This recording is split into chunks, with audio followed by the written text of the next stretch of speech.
Afternoon. Nice to see everybody. We'd like to start the Boise Public Works Commission regular meeting. Today's February 1st, 2023, and I was going to go ahead and do a attendance. So if you are here, just answer here to your name. Crispin, Jennifer Ellis, that's me.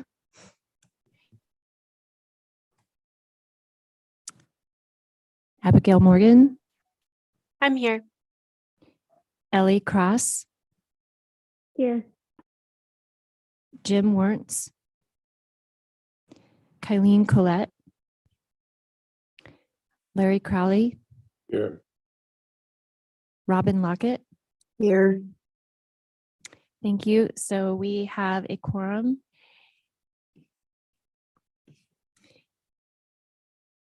So our first order of business is to approve the minutes from the regular meeting on January 4th, 2023. Can I get someone to make a motion to approve the meetings from January 4th, 2023? Madam Chair, I would move to approve the minutes of our regular meeting of January 4, 2023. And this is Commissioner Morgan, and I'll second. Oh, thank you. I was just going to ask that. Thank you for the second. If you got that. Okay, thank you.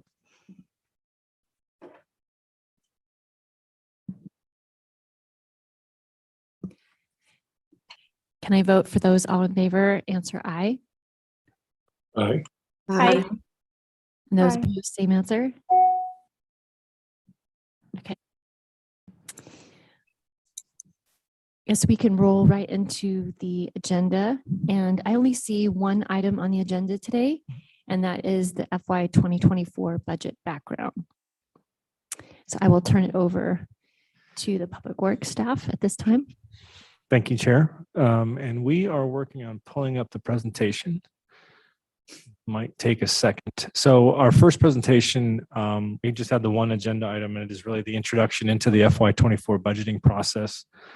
And presenting this evening will be Matt Millis. He's our revenue manager in Public Works. And so he'll give you an overview of the FY24 budget, a combination of how we typically go through the process, but then some information on each of the enterprise funds as well as the general fund. And he'll talk about how this all comes together over the next several months, culminating in the final presentation where we'll have all the rate recommendations, et cetera. So with that, I will turn it over to Matt.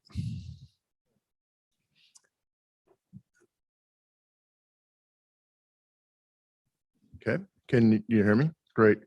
Steve, would you mind if do you know the best way to show the presentation on the screen with my notes? With your notes.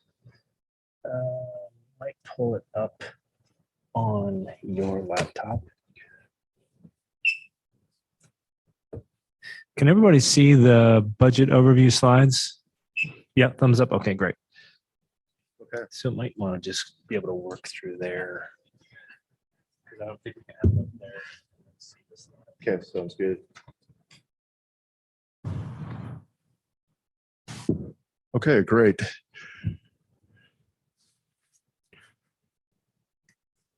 Commissioner Gravatt, or Chair Gravatt, members of the commission, it's my pleasure to be here with you this evening to talk a little bit about the budget process that we'll be following here over the next couple months to prepare for the fiscal year 2024 budget.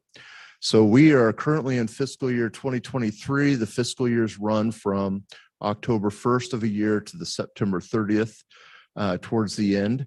And so we will have a lengthy process and presenting several times to the Public Works Commission over the findings that we have and to inform and populate the fiscal year 2024 budget.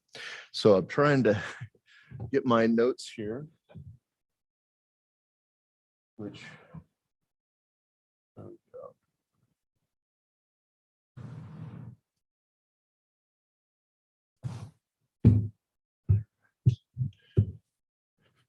okay, thank you very much. So this presentation, we will be just going through sort of an overview of the 2023 budget and talk about a few of the issues that we will be addressing going forward. This presentation is just for information only. There is no motion to be made with this presentation.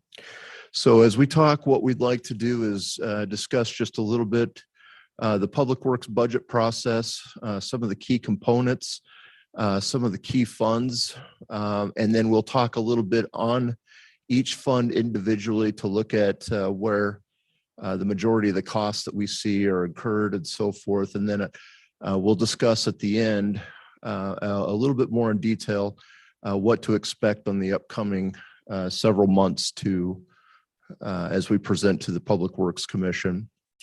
So just to kind of introduce the process quickly at the beginning, our process is from February to April, we will be coming back to the Public Works Commission with several different presentations on capital, O&M expenses, cash flow, user rate presentations, and then we'll ultimately be preparing that so that it can go in June to the mayor and city council for their approval, ultimately to July for a budget and fee hearing if there are increases to our user rates. Finally, to an August budget adoption, and the 24 budget will take effect on October 21st, or I'm sorry, October 1st of 2023. So as we are working through our budget and financial projections for fiscal year 23, which we're in now, and also looking forward into fiscal year 24, there are several challenges that we are facing as we make projections and evaluate costs. We're kind of in an environment right now where things are changing frequently, where it almost seems as if costs are maybe good for about a quarter until we start seeing more changes. Some of the things that are impacting our difficulties in cost projections and planning are labor market competition and the impact on salaries and wages. Some of the personnel vacancy expenses that we have within our funds at the moment, which range between about 10 to 13%. Also, we have a lot of supply chain shortages and long lead times on essential equipment and vehicles. And then generally, as we've all experienced, we have inflation and price increases on almost all services and materials that we utilize within Public Works.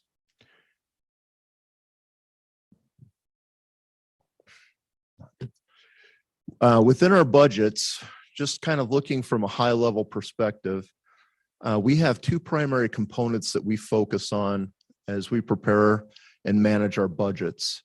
The first one is capital, which would include our large assets that we operate within Public Works, even down to some types of major equipment. And we also have our operating expenses that are the day-to-day expenses with salaries, wages, and so forth. As we look at capital, and we will be coming back to you on March 1st with more discussion on capital, we're judging our investment based upon are we solving condition issues, which is curing aging infrastructure and replacing old assets? Are we meeting our regulatory requirements, which Department of Environmental Quality have placed on us for the quality of our wastewater and other services that we provide? Are we meeting capacity needs, which means are we expanding our treatment and collection system to be able to accommodate new growth? And then finally, are we including projects that will help to meet our community expectations and what the community would like to see from Boise Public Works? Maybe an example of that is the investment in the watershed and being able to have a good education center for the community to learn about the environment and our wastewater or our used water, recycled water processes. Secondly, on the operating side, we look at our revenues and expenses, revenues that we collect from our user fees and other miscellaneous charges, as well as capital connection fees, personnel salaries and wages, the cost of just operations and maintenance, which could be power, chemicals, supplies, things of that nature, and then equipment, which would be the vehicles and other items that we need to effectively run our plants from an equipment perspective.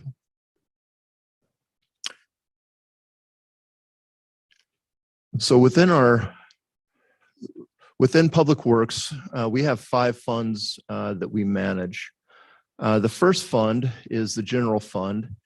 And the general fund, the portion that we manage is a small part of the general fund, which has 13 departments overall that contribute. And with the general fund, we're receiving revenues from property tax, franchise tax, liquor taxes, fines and forfeitures, and a variety of other general fund type revenues.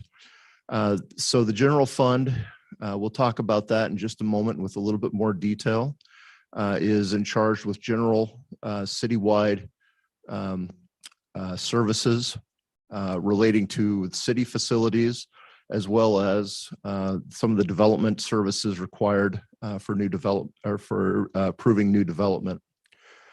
The 4 blue funds represent our enterprise funds, and enterprise funds are operated kind of like you would operate a business, where we're able to look at the expenses, the operational and capital expenses for each one of these funds, and then set our revenues accordingly to be able to sufficiently pay for those expenses, as well as maintain any reserves, any other requirements that we have to meet financially to operate the fund. So from largest to smallest, we have our water renewal, followed by the solid waste or materials management or trash services, our geothermal system, and then the municipal irrigation system. So I'd like to maybe just take a moment and talk about each one of these funds individually. And I'll start with the general fund. And what we operate within Public Works is, again, just one of several divisions within the general fund. But we provide essential services such as the planning and design of city facilities. For example, we see a fire station here, which would have been planned, designed, and executed through our facilities group in Public Works. We also have the Facility Services Operations Group, which is in charge of the ongoing maintenance and upkeep of all our city facilities, or a number of our city facilities. We have our street lights, which is in charge of, first of all, ensuring that lights are adequately streets are adequately lighted, but also going through and reviewing the condition of our poles. And if there's areas where more lights are needed to be added, streetlight group will go through and add more streetlights. We have our Climate Action Division, which is one of our newer divisions, which is in charge of sustainability and environmental quality. They're the ones working to bring us to our goal of carbon neutrality by 2050. Water resources and stormwater oversee the city's water resources, as well as ensure the cleanliness and compliance of effluent runoff type water. And then drainage, hillside, and permitting are all related to our general fund engineering group, which will do inspections as well as permitting for new development. So the general fund, like most of our other funds, is broken down where personnel is one of the largest expenses that we have in that particular fund, followed by utilities, supplies, repair and maintenance, and then down to professional services and indirects. The numbers that I'm showing here in this graph have come from the 2023 operating budget. So this is last year's budget. We're showing this because budgets don't tend to change significantly over time minus some of the aspects that we discussed at the beginning of the presentation, such as cost of supplies, materials inflation, supply chain issues, and so forth. As we're working through our 24 budget, we'll come back and present to you sort of what the impact is on each one of those components for our operation and capital expenses, or what the impact of each one of those stressors would be on our operation and maintenance expense. So the overall budget for 2023 was budgeted with $10.17 million in expenses. One of the terms that I wanted to just discuss quickly, which will come up in other slides, is the concept of our indirect expenses. Indirect expenses are kind of core citywide expenses such as human resources, mayor's office, IT, legal, and another variety of core citywide expenses whose costs are allocated to each fund proportionate to spending. So I think you'll see in each one of our funds that there is going to be a small amount of indirect expense that we send back to kind of cover those core citywide expenses. So the general fund does have a capital component that relates mostly to the upkeep and maintenance of our facilities through FSO, as well as the cost of replacing and adding new streetlights.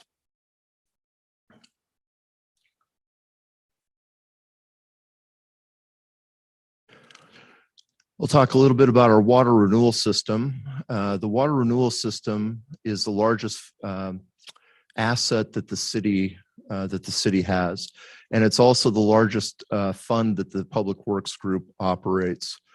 So within the water renewal system, we have approximately 1,000 miles of pipe with about 29 lift stations that covers our collection systems throughout the city. We also have 5 key facilities, which would be the Lander Street and West Boise water renewal facilities, the 20-mile South Farm, our phosphorus removal facility, as well as our utility maintenance facility. We're also in the process of right now of working on the recycled water program, which is a new program that we're developing to help further use our water resources within the community.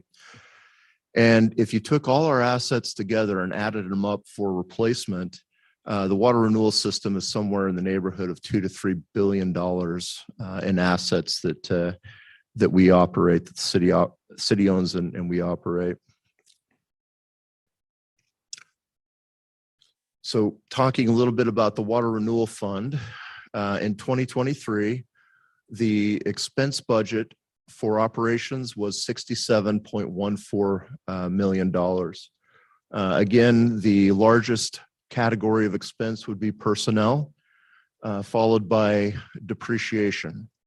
And I'll explain depreciation just a bit here. Depreciation is an accounting convention where we can look at the portion of existing assets that have been used or are aged and coming out of service, so that we have a good estimate of how much we need to reinvest back into our assets to replace our aging infrastructure and kind of renew the facilities and the assets.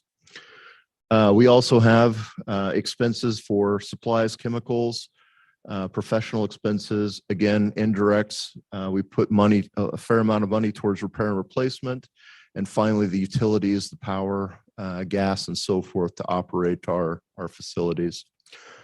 As we come back to you next month, we will have a pretty intensive list of capital improvements that are required for the water renewal system, including a number of improvements for the Lander Street and West Boise water renewal facilities. Also, again, the further continued development of the recycled water program, as well as major repair and maintenance that we'll be doing to keep our facilities new and deal with condition and aging infrastructure issues.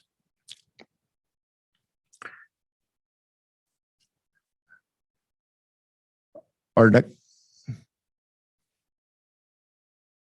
oh, sorry. Commissioner Crowe. Commissioner Crowley has a question. Thank you, Madam Chair. Mark, going back to your previous slide for just a sec. On your expenses, the 67 million, does your pie chart reflect the expenses that in total that you're referring to here? In other words, 37% personnel is 37% of the 67 million that you're showing. Yes, Chair Gravatt, Commissioner Crowley, that is correct. That's how the graphs are set up, so that as you took the total of the different slices of the pie, it would total up to be the 67 million. Okay, thank you. And the margin or surplus that you're showing, what typically do you do, or how do you use that? Where does that go? Chair Gravatt, Commissioner Crowley, that is an excellent question, and anticipated that that could come up. So there is a margin between our revenues and expenses. And the reason that that exists is our expenses year after year are kind of variable. They can go up and they can go down based upon a variety of different factors. Our revenues, however, based mostly upon user rates, we want to keep predictable and we want to keep them stable for our users. What we don't want to do is have rates that go up and down each and every year according to what our expenses may be. So we might have on our kind of 10-year projection, we might have some years where our revenues are slightly higher than our expenses, where we're actually building up some fund balances. But in other years, and we'll have an example of this as we talk about the geothermal fund, we'll have some situations where maybe we need to draw upon those reserves that we had previously saved when we have a time that expenses could exceed revenues. So that's generally speaking where we put the difference between the revenues and expenses. There are some other items that we have to consider, which could be not only, again, maintenance of cash reserves, but also some bond covenants or just basically saving up for later projects. Okay, thank you, Mark. I was going to interrupt for just a second. I was going to let you know that Chair Gravatt's not here today, so I'm acting. I'm the vice, and so I was just going to let you know. Apologies. Chair Ellis. Thank you very much. Yeah, no problem. First time. So, okay, moving forward then. Okay, so now we'll discuss the Solid Waste Fund, which is known throughout the community more as our CURBIT program, which is focused on the reduction and the reuse of materials that would otherwise perhaps go to the landfill. We do primarily trash removal, but we also focus on compost and recycling as well as glass recycling.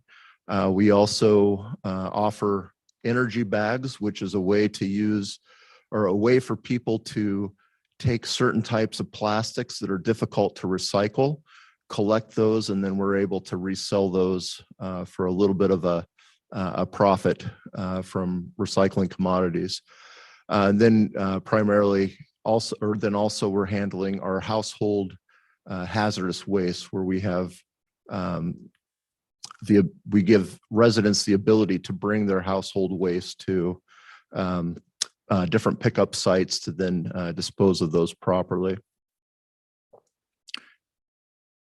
So in looking at the expenses for 2023 for the Solid Waste Fund, we had 39.5 million for expenses.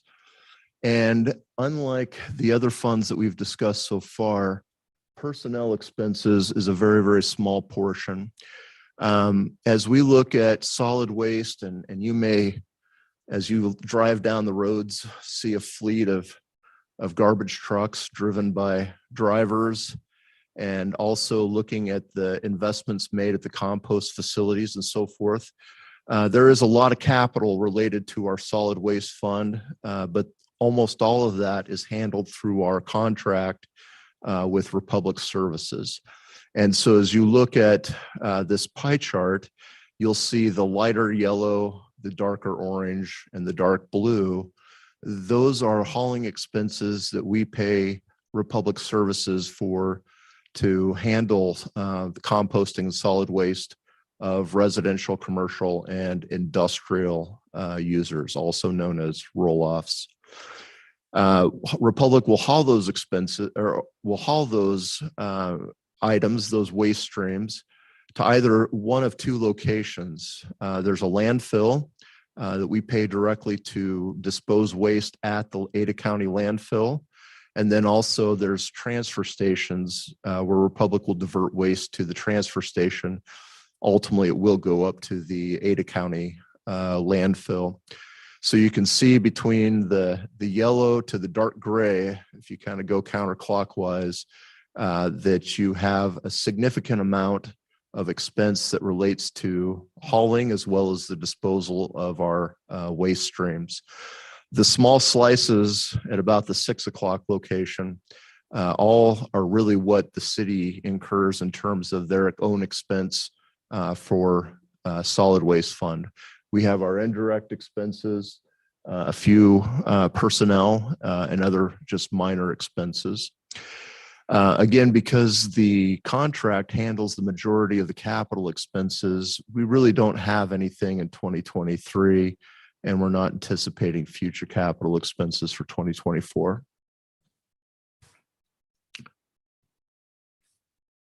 Okay. Now we'll talk a little bit about the geothermal system.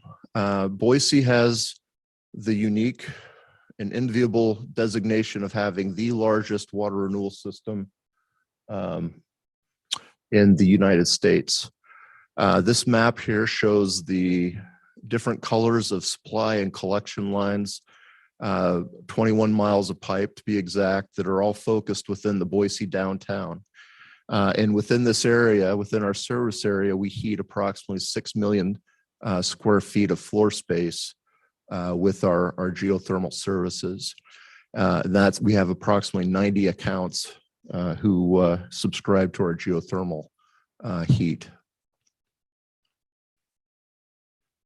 The geothermal system is much smaller than the other funds that we've discussed previously. And in 2023, our expenses totaled approximately $885,000. Revenues for 2023 were budgeted about $752,000. And this right here is an example of where, just as pointed out by Commissioner Crowley, that there was a difference between the rates and expenses. That was building a reserve. This is an example where we're pulling from that reserve to be able to fund maintenance or capital improvements. Within our geothermal system, the largest expense, again, is personnel expenses. Depreciation the largest is depreciation, followed by personnel expenses. And then we also have supplies and repair and maintenance that's required to actually operate and keep the system functional. And currently and in the past, we have had some good partnerships with Capital City Development Corporation. CCDC, Capital City Development Corporation, is focused on the redevelopment of downtown and keeping assets and the services that serve downtown in good condition. We have had the benefit of some partnership with CCDC where they have, we've presented to them some significant repair and replacement projects. CCDC has helped pay for the installation of the pipe replacements, while the city has actually paid for the pipe and materials itself. Also for 2023, we've been able to receive $1.4 million of the American Rescue Plan Act, or ARPA money, to be used towards our 10th Street project. And finally, our smallest fund is the Municipal Irrigation Fund. And the Municipal Irrigation Fund provides kind of secondary or irrigation type water to a variety of different subdivisions. It's a very small system. We have only 7 pump stations that serve the 13 subdivisions which total to about 365 lots receiving irrigation water that covers an irrigable area of approximately 55 acres. Our fund for the municipal irrigation does not have personnel. It's almost entirely focused just on the provision of service as well as the repair and maintenance of its assets. In 2023, there was only $46,000 budgeted for this fund, and no capital expenses. In 2024, we may be looking to increase the budget slightly as we have added a couple new subdivisions served by a U-stick lateral that will be adding more connections, which would increase both revenues and expenses. Okay. So back to this same slide that we discussed earlier in the presentation, and I'll give you just a little bit more of a detailed breakdown. Earlier, I just wanted to kind of demonstrate where we were in the process. And now we'll talk just a little bit about some of the parts that we will be getting into in detail. So as we go through our budget approval process, our hope is that by presenting to the Public Works Commission that we're receiving recommendations that will allow us to finalize our recommended budgets to ultimately take that on to the City Council. So to educate the Public Works Commission sufficiently on the real details that come down behind this kind of high-level broad presentation, we will be coming back to you on March 1st to give a detailed presentation on our capital budget for all of our funds that would be incurring capital expense. We'll come back and talk a lot about what the improvements are, how we're looking at a 10-year window, and kind of maybe what would be expected in the future as we carry out our plans to meet all the capital requirements that we discussed earlier. On March 15th, we'll come back and then present to you the O&M budget. And so all the details that made up those pie charts we'll provide in a very clear table form. It'll give the Public Works Commission the opportunity to kind of look through what we're forecasting. We'll talk a lot about the financial impacts of today's environment and what that's doing to our forecasts. And then ultimately on April 5th, we'll come back and talk about the actual cash flow. When we merge capital with O&M and look at our cash projections, we'll lay those out and then also discuss what may need to happen in terms of any increases or changes to user rates. Based upon input from the Public Works Commission, we'll bundle this all up and then take our recommendations to the Department of Finance and Administration, or DFA, where they'll assemble a budget book for the entire city. And then in June, they will take that to the mayor and city council for approval. We'll then be working to update all the user fees and connection fees that we would like to have an effect as of fiscal year 24 for our July meeting, where any changes, any increases above a 4.9% increase will be presented in a public hearing. And then finally, in August, the budget adoption will occur and our rates, connection fees, and the budget that we're presenting will take effect on October 1st. So again, just in summary, this is an information-only presentation with no motion required.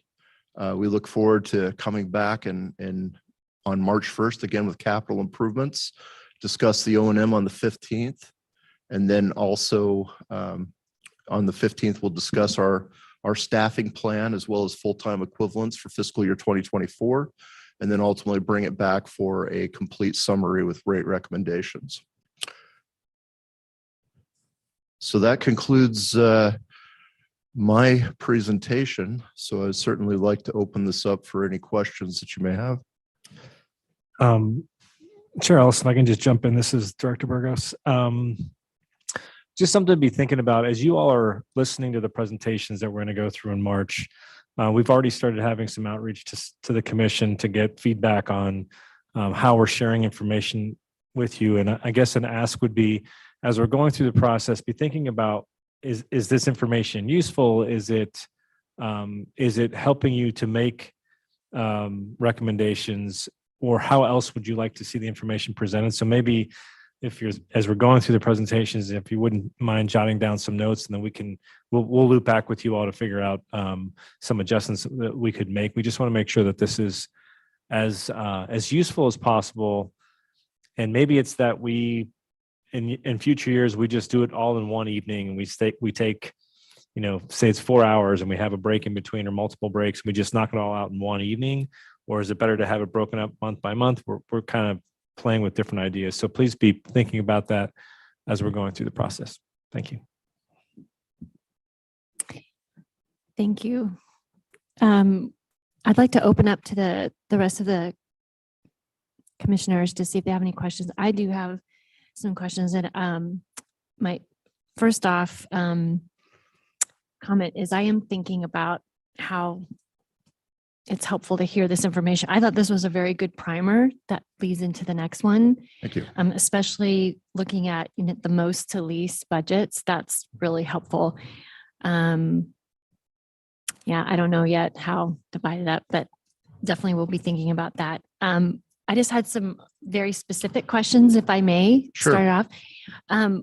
Just out of curiosity, in the very beginning, when you said the personnel vacancy is 10 to 13%, what is it normally? Is that, sounds like that's high? Is that high?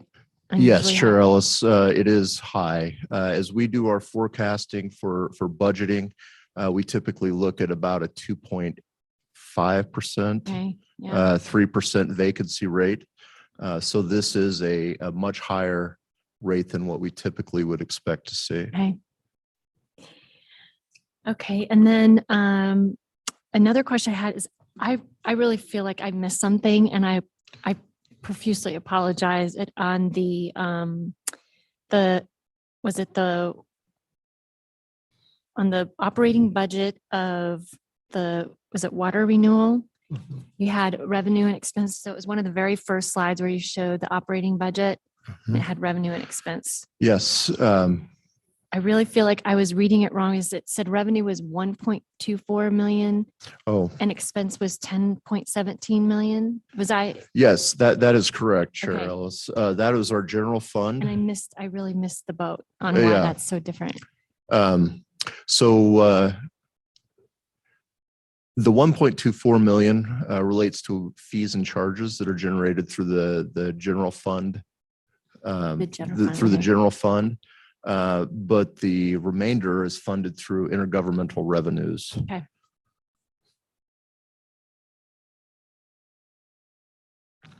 Yeah, and the intergovernmental revenues are those sources of revenues that I kind of described earlier that would include things from property tax, liquor fees, franchise fees, and a whole other variety of taxes.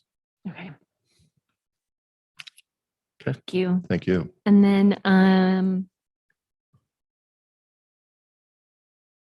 also just commenting about how you were mentioning about needing to make sure you have your buffer because prices are increasing, everything, the price of everything, transportation services, supplies, parts, everything. Correct. And I was just noticing the other day that the funding for EV infrastructure for charging across the United States, the EVSC fund that went to Idaho was supposed to be 2.6 million. And I was just checking the other day. I was curious to see how much actually went out, and it was 2.4. And so I said, well, there's a little extra in there. What are you guys going to do? And we're holding it because of all the extra things, all the extra prices. We think that the people who received it are probably going to get more higher bids. The bids are going to be underwater. Yeah. Yes, Chair Under the Ellis, mark. that's the exact same situation that we're in at the moment on operation, maintenance expenses, salary, supplies, of all expenses essentially are potentially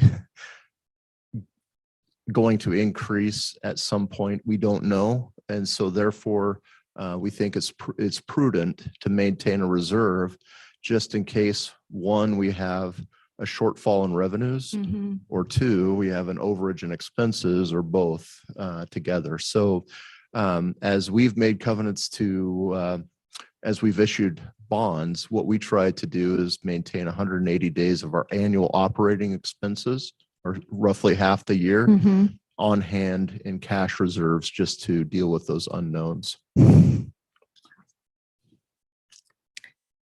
Okay, well, I think that was all. Oh, and I was curious, what was the solid waste budget compared to the water renewal? I admit I Yeah. write the number down. The water renewal expense budget was 67.14 million Okay. for 2023. And for solid waste, it was 39.5 million. All right. Thanks. Okay, I'm going to open it up to the rest of the commissioners, please, who would like to ask any question or make comments. Madam Chair? Go ahead, Chair Crowley. Thank you.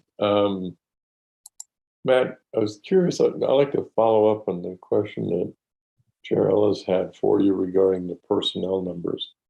You're talking about 10, 11% vacancy rate.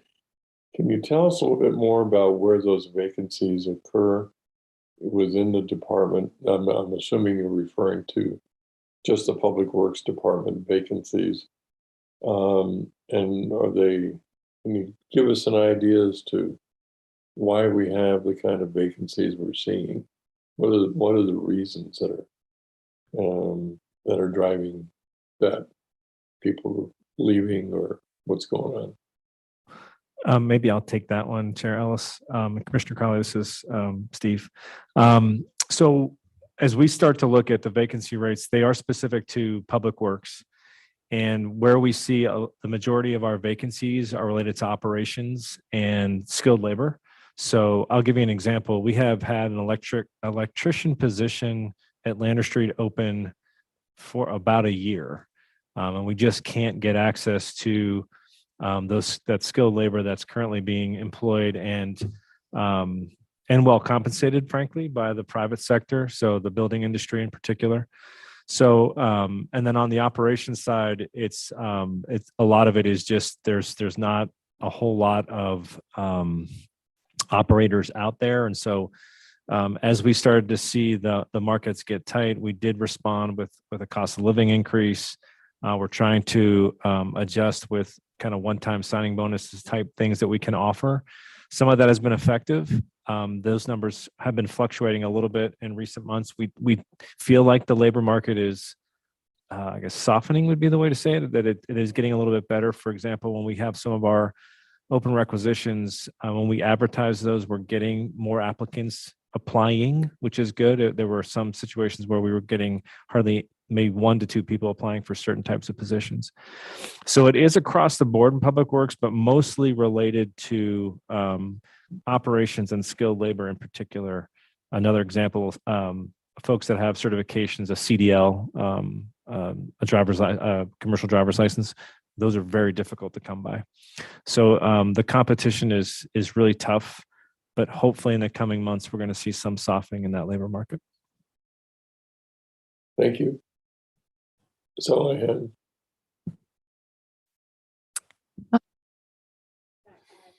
Sorry, Chair Robin Lockett. Thank you, Madam Chair. Commissioner Crowley started that very polite hand raising. I think that's nice. I tend to get excited and just chime in, and it's hard to tell on Zoom who's next. So thank you.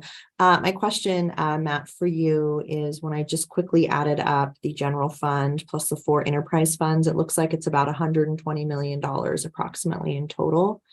My question is, how does that compare to the rest of the city's budget? So in context, maybe what percentage of that would it be approximately, if you have that information? Chair Ellis, Commissioner Lockett, I do not have that information at this moment. Perhaps I can.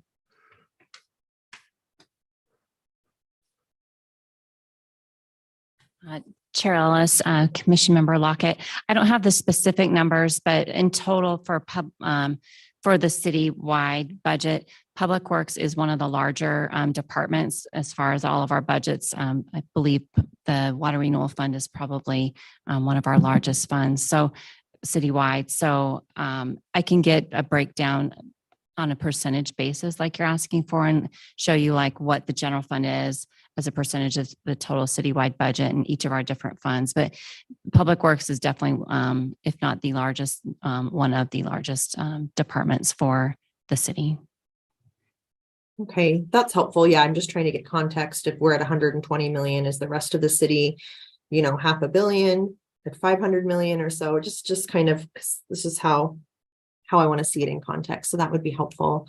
My second question, if I may please, is do you talk about this in any kind of metric? And what I mean by that is, again, the 120 million, do we talk about that's an average amount per household in the city, an average amount per individual? What are folks paying for their public works services? Yes, Chair Ellis, Commission Member Lockett, that is an excellent question. That is an extremely important metric. We will be presenting, as we look at our cash flow analysis in April, we will be presenting a great detail of information exactly in that line to show what does this mean for a typical Boise household in terms of our fees for water renewal, solid waste, so forth. And then also, well, at this moment, the exact number eludes me, but we're just shy of $40 per month for a typical single family water renewal bill.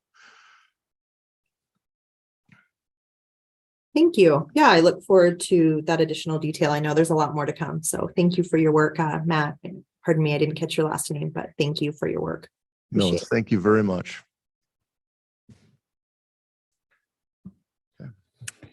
Okay, I do not see any more hands up, but I'll give one more chance. Anybody else have any comments or questions at this time?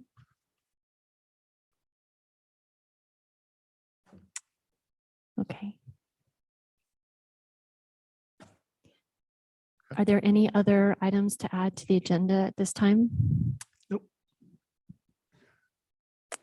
Okay, well, I will take a motion to adjourn the meeting for today. Chair, Yes, I make a motion to adjourn today's meeting. thank you. I'll second that.